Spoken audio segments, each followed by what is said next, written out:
내 마음의 골든타임. 이 시간 말씀에는 시카고 마음건강연구소의 조옥순 교수입니다.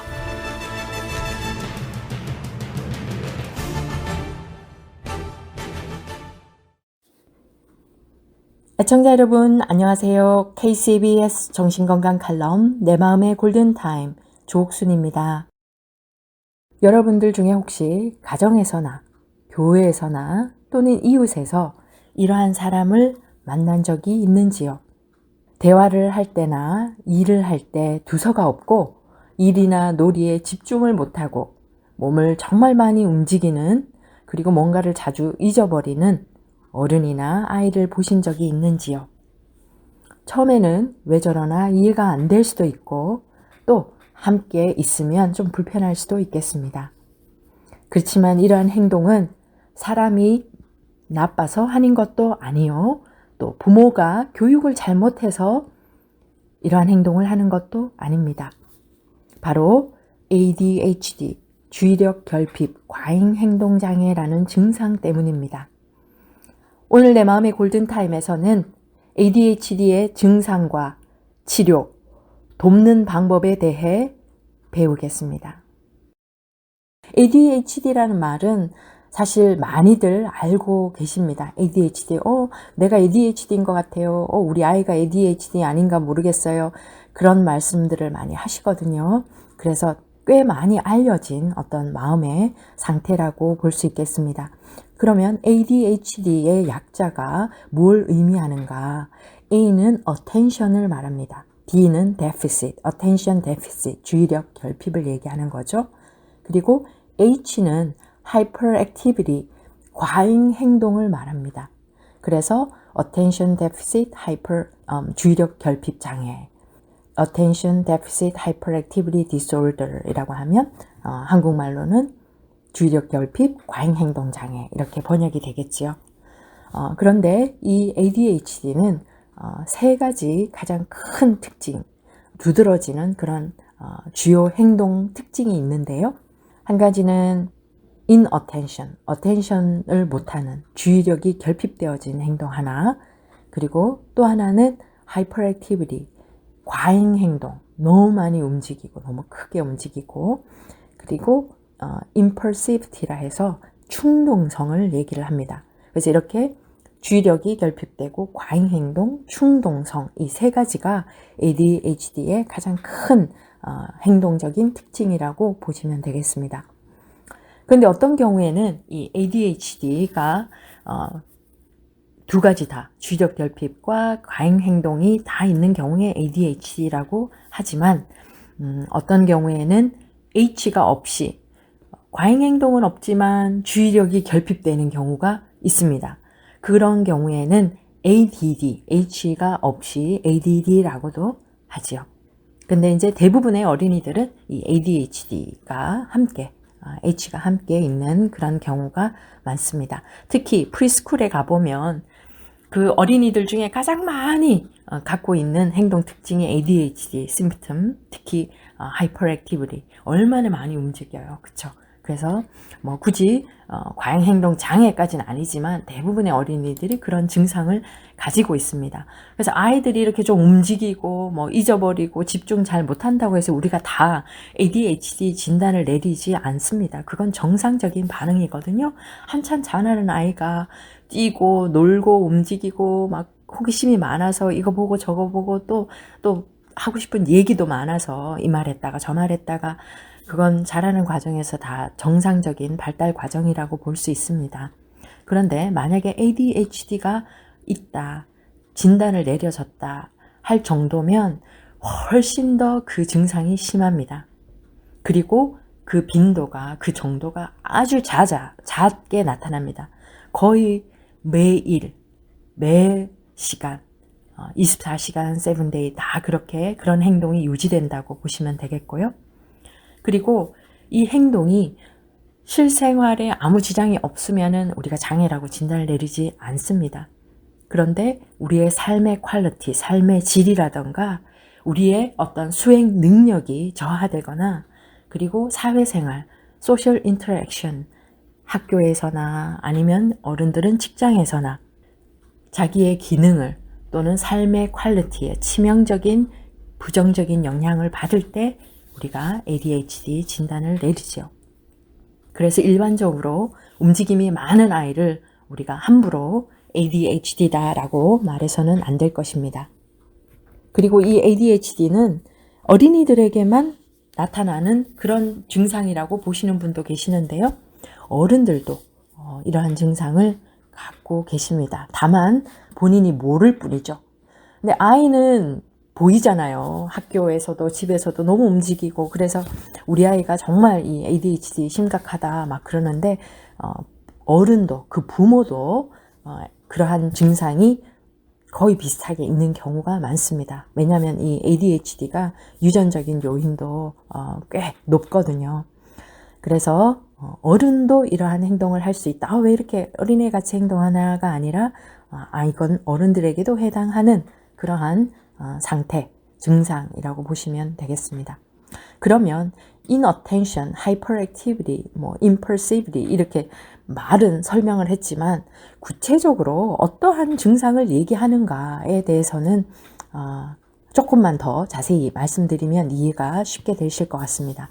inattention, 주의력 결핍이라고 하면 디테일한 걸 보지 못하고 그냥 넘겨버리는, 빠뜨리는 부분이 더 많아요. 그래서 부주의하게 실수를 많이 저지르는데 학교 그 공부라던가 아니면 직장에서 일이라던가 아니면 다른 어떤 행동들에 대해서 주의를 하면 하지 않을 실수도 주의하지 않아서 부주의 때문에 하게 되는 실수들이 많습니다.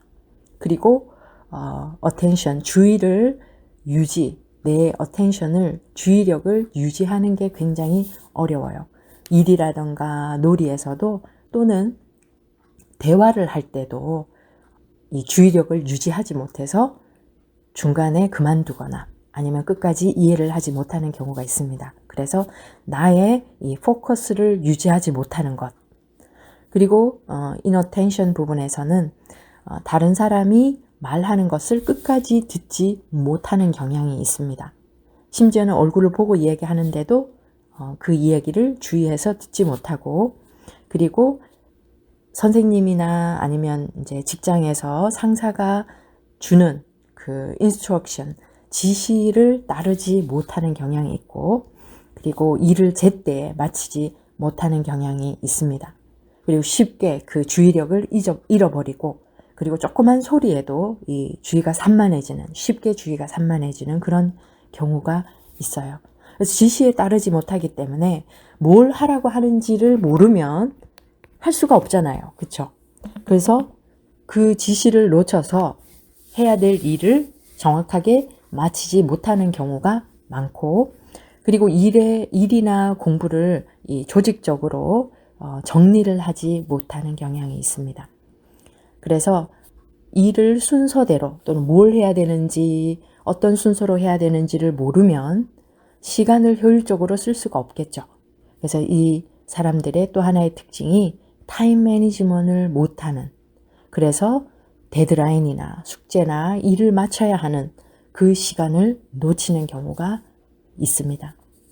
그리고 이렇게 정신적인 노동 또는 주의를 기울여서 긴 일을 해야 되는 스쿨워크, 홈워크, 또 일, 아니면 긴 페이퍼를 읽어야 되는, 보고서를 써야 되는, 주의력을 기울여야 할 수 있는 일은 싫어하고 피하는 경향이 있습니다. 그래서 ADHD를 갖고 있는 어린이들은 학교 공부를 하는 게 굉장히 힘들어해요. 또 좋아하지 않아요. 왜냐하면 자기 너무 괴롭거든요. 주의력은 유지가 안 되지요. 또 해야 될 거는 많지요. 그 엄청난 스트레스를 경험합니다. 그리고 필요한 것들을 자꾸 잊어버리는 경우, 학교에서 뭘 놓고 온다던가, 아니면 학교 갈 때 중요한 책을 놓고 간다던가, 아니면 그 연필 전체를 놓고 간다던가, 키를 놓고 밖에 나간다던가, 심지어는 어떤 사람은 안경도 안 끼고 나가고, 셀폰도 안 가지고 나가고, 어디에 두고 다니고 잊어버리고 하는 경우가 굉장히 많지요. 그리고 쉽게 또 주의가 흩어지고 뭔가를 자주 잊어버리는 그런 경향이 있습니다. 이것이 이제 주의력 결핍에 나타나는 행동 특징인데, 그러면 하이퍼액티비티, 과잉 행동과 충동성은 어떤 행동으로 나타날까요? 우선 이 과잉 행동은 앉아 있을 때 안절부절 못해요. 그리고 가만히 앉아있지 못하고 계속 일어서서 돌아다니는 행동, 뛰어다니거나 어디를 막 기어 올라가거나 그러한 행동을 합니다. 그리고 뭐 놀이나 아니면 어떤 액티비티에 조용하게 참석하기가 어렵고, 끊임없이 막 이렇게 몸에 모터가 달려있는 듯한 그런 막 움직일 준비가 되어 있거나 막 움직이기 직전에, 그리고 말을 멈추지 못하고 계속하는 그런 경우도 있고, 이제 누군가가 질문을 하면 그 질문이 끝나기 전에 막 대답을 하는 그런 경우, 자기 순서를 못 기다리는 그런 상황이 굉장히 많이 생깁니다. 그래서 이 ADHD가 있으면 자기 순서를 기다리는 게 너무너무 어려워해요. 그리고 다른 사람들도 좀 방해하고 막 뭔가 이렇게 집중하지 못하게 만들고, 또 대화를 할 때도 이렇게 막 끼어들고 게임할 때 순서 못 지키고 하는 그런 행동들을 보입니다. 이제 만약에 이 행동만 봐서는 참, 얘 왜 이렇게 나쁘다, 막 이렇게 생각할 수 있잖아요. 그래서 이 아이들 또는 이런 사람들의, 실제로 심각하게 힘든 것은 주변으로부터 받는 그 부정적인 자극들, 부정적인 메시지들. 그래서 아이들이 계속, 이 아이들은 행동적인 문제뿐만 아니라 심리적으로도 자존감도 굉장히 떨어지고 또 우울해질 수도 있고, 그래서 이 행동을 어떻게 바꾸고 또 이 증상을 어떻게 바꾸고 또 낮출 수 있도록 도울 것인가에 우리가 초점을 두어야 할 것입니다. 그러면 이 ADHD가 있는 경우에 그럼 치료는 불가능합니까? 라는 말씀들을 많이 하세요. 근데 치료를 말씀드리기 전에 이제 리스크 팩터, 무엇이 이 ADHD를 일으키는가에 대해서 말씀을 드릴게요. 첫 번째로 유전적인 요인이 있습니다. 부모가 또는 그 위에 할아버지 때 이런 ADHD 증상이 있었으면 그게 유전될 수 있고, 또 엄마가 아이를 임신했을 때 스모킹, 흡연이나 알코올을 또는 어떤 약물을, 중독성 있는 약물을 사용했을 경우, 또는 다른 특정 약물, 임신한지 모르고 먹는 그런 약들이 이러한 증상을 만들 수 있고, 그리고 환경적인 부분에서 오는 경우도 있어요. 좀 독성, 왜 환경 호르몬 이런 것들이 임신한 상태에서 많이 노출되었다면, 뭐 납이라든지 이런 납성분이라든지 이런 곳에 노출되면 가능성이 있고요. 그리고 저체중아로 출생했을 경우에, 태어났을 경우에 이런 경우, 또는 브레인에 어떤 문제가 있을 때, 이 뇌에 어떤 상처나 충격이 있었을 경우에 그런 또 증상이 나타날 수 있습니다. 그런데 한 가지로 이것 때문입니다 라고 말할 수 있는 경우가 아니고, 여러 가지 가능성만 알 수 있을 뿐 이것이다 라고 말할 수 있는 그런 연구는 아직 되어 있지 않습니다. 많은 연구가 ADHD에 대해서 되고 있는데요, 아직까지는 그러한 여러 가지 중에 한 가지 원인일 것이다 라고 생각을 하고 있고요. 그리고 이 ADHD는 여자보다는 남자에게서 더 많이 나타나는 증상이고, 또 굳이 피메일 또 메일 이렇게 남녀의 차이를 따지자면 여자 아이들은 또는 여자들은 ADD, 하이퍼액티비티가 아니고 주의력만 결핍되는 그런 경우, ADD가 더 많이 나타나는 것으로 보여집니다.